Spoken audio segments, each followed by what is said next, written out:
Rebellious Studio presents the Mind Body Podcast with your host, Maria Angelova.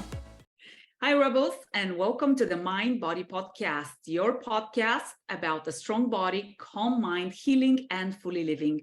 It is with great pleasure that I introduce to you my guest today, Jeannine Jannot. Hello, Jeannine. How are you doing today?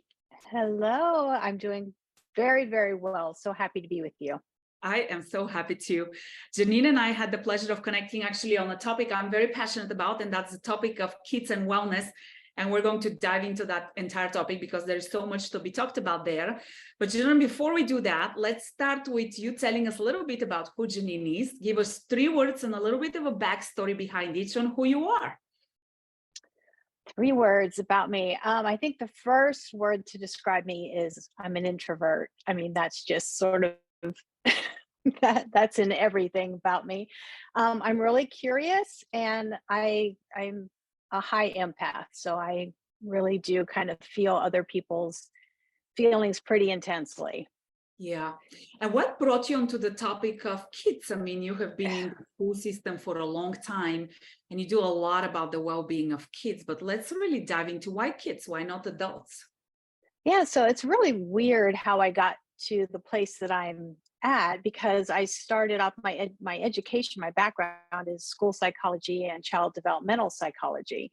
But then as soon as I got my PhD, I started raising kids.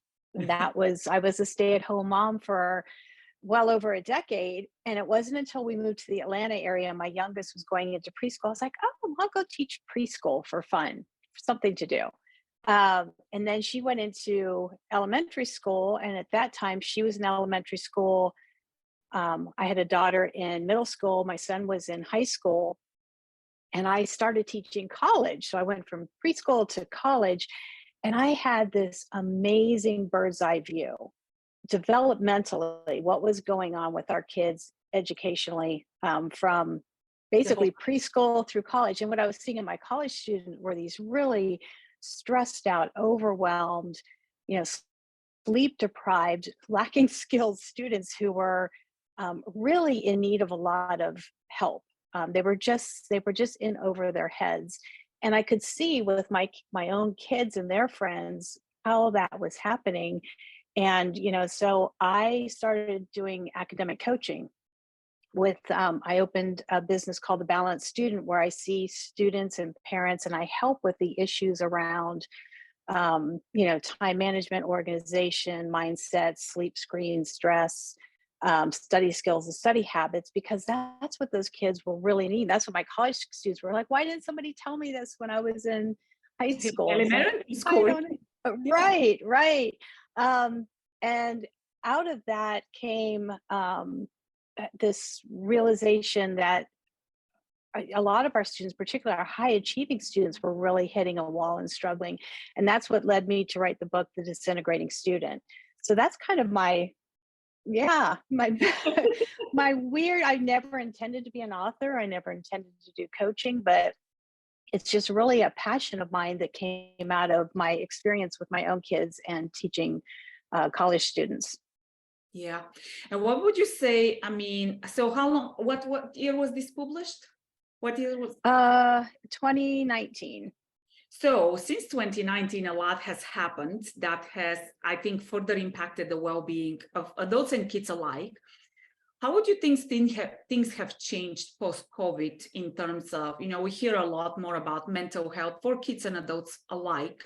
What do you think has changed, and how do you think that has, I would say, deepened some of the issues that kids are facing nowadays? Yeah, so I mean, COVID was hard on everybody, but it really, really impacted our kids, and depending on where they were developmentally, whether they were preschoolers, kindergartners, middle schoolers, or high schoolers or college students, that the impact was very specific to their developmental stage. And what I think has happened since then is we all got very excited about going back to normal, because isolation and virtual learning, all that was not good for the majority of people for so many reasons. So of course we were excited to go back to normal. What I've seen happen, and what has been really unfortunate, is that in our zest to get back to normal, we kind of doubled down on just jumping right back in. And we forgot to look at where our kids actually are versus where we think they should be or, want them to be. And that has caused our students, so many of them, to just spiral because they just weren't ready to go back to normal. As much as they might have wanted to, we didn't do the prep work necessary to bring them on in a way that they could manage. So I equate it to, that game where you put a blindfold on somebody and you spin them around, and then you say, like, carry the egg on a spoon for 20 feet and don't drop it. I feel like that's how our kids went back to school. They were just very disoriented. And they're still struggling. We're still seeing really negative impacts of too much, too fast, without the right kinds of supports in place.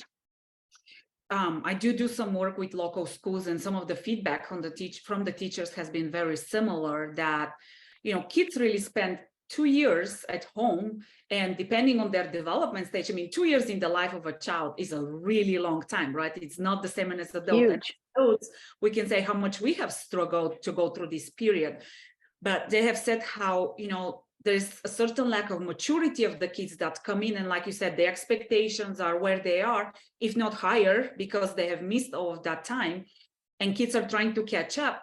As I did a couple of recent talks, I was really saddened because even kids as young as like 11, 12, they wanted to talk about anxiety. And I'm like, wow, I don't think I knew what anxiety was until probably my late teens, like right before starting college, but not in middle school.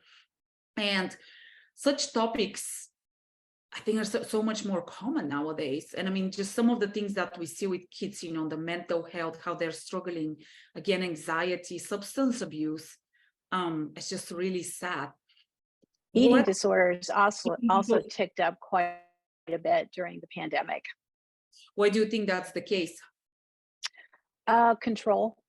We were in a situation where there was very little control over not much, especially children had very little control. And that's one thing you can't control is how you eat, if you eat. Yeah.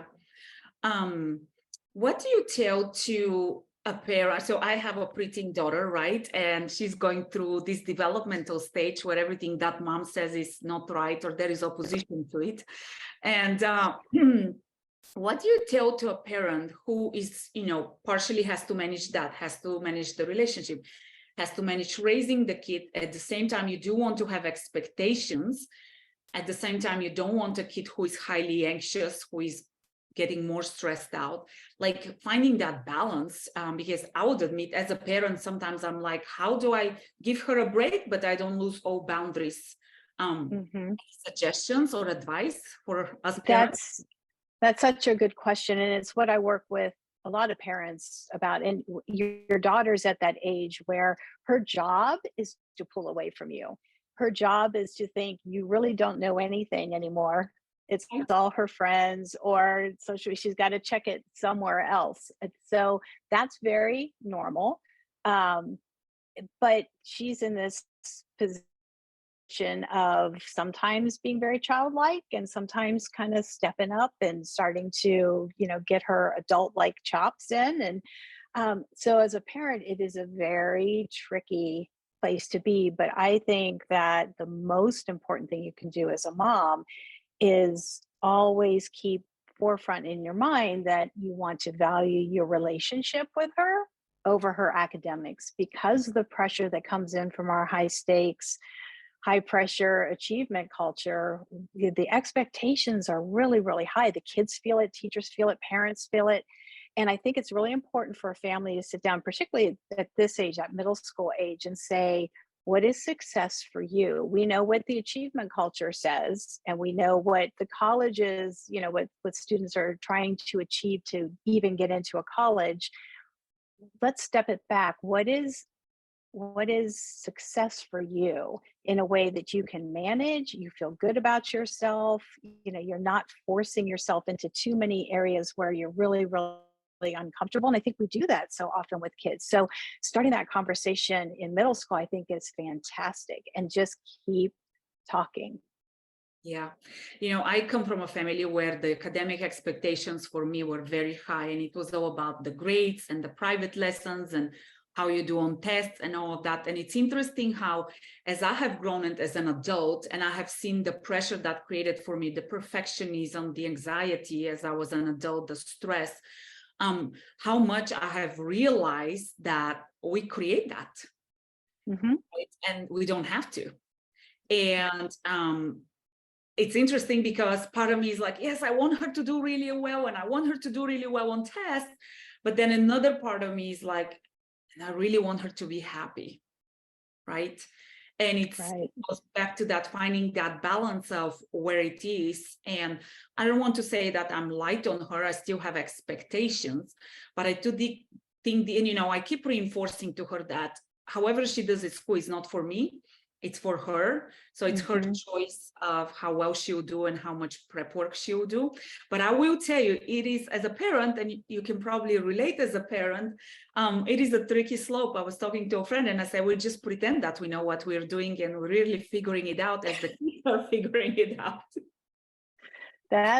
Yeah. And I live and breathe this stuff, and I still struggle with, the stepping back and the letting go, and the, don't micromanage, don't overparent, because the instinct is to jump in, help, problem solve, make it easier for them. And I feel like parents today, myself included, were very uncomfortable with our kids being uncomfortable with their discomfort. So we don't tolerate that very well. So we're very quick to intervene and help, and that's actually doing such a disservice for them, because that's how we learn and grow and become resilient. We figure it out ourselves and make mistakes, and we take those opportunities away from our kids oftentimes, where they would benefit from, figuring it out. Yeah. And I will tell you, I've had when my daughter, let's say, brings a project, and I'm like, you should do it like this, you should do it like that. And then I'm like, pause. How would you do it? And sometimes she's like, I'll go this way. And I'm like, oh, I don't know about that. And I will tell you, sometimes she surprises me with the way she goes. It's done very differently than I would do it, but she gets it done. And I'm like, okay, mama, pat on the back. You kept your mouth shut. But sometimes it takes a lot. And we do have these conversations as parents with my husband, because he's a little bit more like, it's got to be done this way. And it's like, well, let her, this is the time where she is learning, like you said. This is a prime time to learn that there are consequences to how you do things, and that would, that is something you take for life. Right, and we run the risk of, if we overhelp, then our kids can start to interpret that as they can't handle it. And there's a little bit of learned helplessness that comes, where they just kind of give up. Their motivation kind of tanks, their confidence tanks, and they kind of expect somebody to step in and tell them what to do, how to do it, when to do it.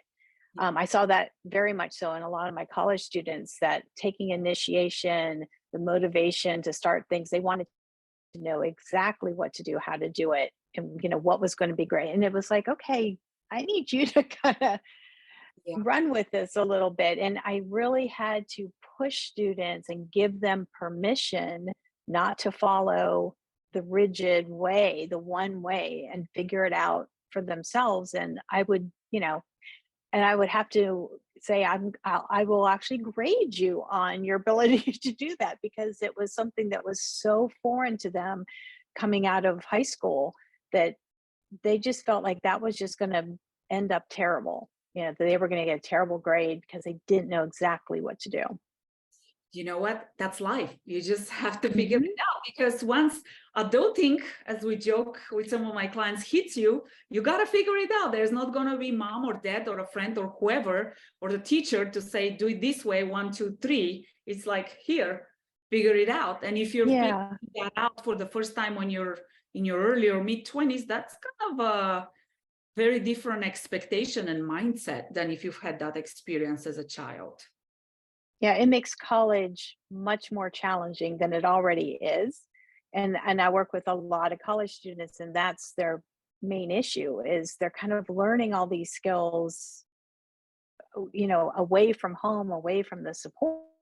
System. And that's hard. Yeah. Yeah.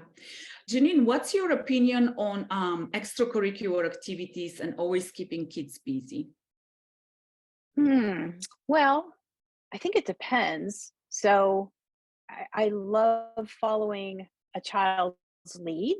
So if it's something they're really interested in, um, I think that's fantastic. I don't like the idea of scheduling just to schedule or scheduling just to check the boxes for a college application. That doesn't sit well for me. But I think students, a lot of one of the big reasons students come to see me is because of time management issues, to learn kind of how to do a time management system. And what I've found over the years is the kids who have nothing to do, no job, no extracurricular, man, they really struggle with managing their time because that's all they've got. But you've got a kid who's got lacrosse, practice one night and diving 2 nights and Boy Scouts or whatever it is, that actually is a built-in time management system for them. So I think what we have to be careful about is what I've seen is that when they get too overscheduled, sleep is the thing that ends up taking the biggest hit, which is no good. Mhm. Um, a student who will like, okay, well, I'm doing all my extracurriculars and I love them, but I'm not getting home till 9, eating, showering, and then I'm doing homework till midnight or 1 o'clock and then getting up at 6:30. That's Mhm. not really sustainable. So they're not bringing their best self to school the next day for sure. And they're more likely probably to get injured in their sports that they're participating in for being overtired. They're more likely to get, sick because their immune system is compromised. So I think that's a great conversation to have with kids because it's all about balance too. Yeah. It's because some kids it's just like, but I love all my things. But it's kind of like life where you have a full-time job and it's kind of like, okay, I love all my things too, but what can I do?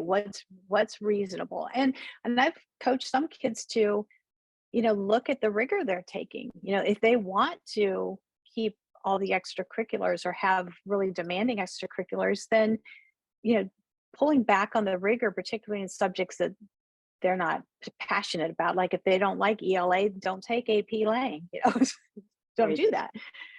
Go on level so that you're trying to look at how much energy and attention do you have access to in any given day, and hitting that sweet spot. Yeah, I think that goes down to prioritization, which continues on Hmm. in adulthood. And I'm really glad you brought up the topic of sleep because something that I do a lot of coaching with younger people is self-care. And you have brought up sleep and you have brought up food, which are both pillars of self-care.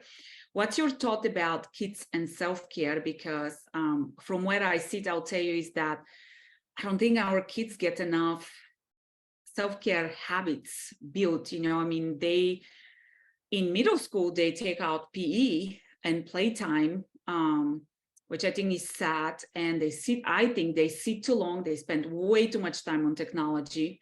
I don't think they socialize enough face to face. Any thoughts around self-care and kids and their development, how those go hand in hand? I agree. I mean, especially with little kids, play is so important for brain development. So kids who are just sitting still in classrooms or kids who are, on devices, they're not getting that stimulation and brain growth. I mean, that's actually how the brain wires itself really magnificently when our kids are young. And then as kids get older, movement is just so important, so important.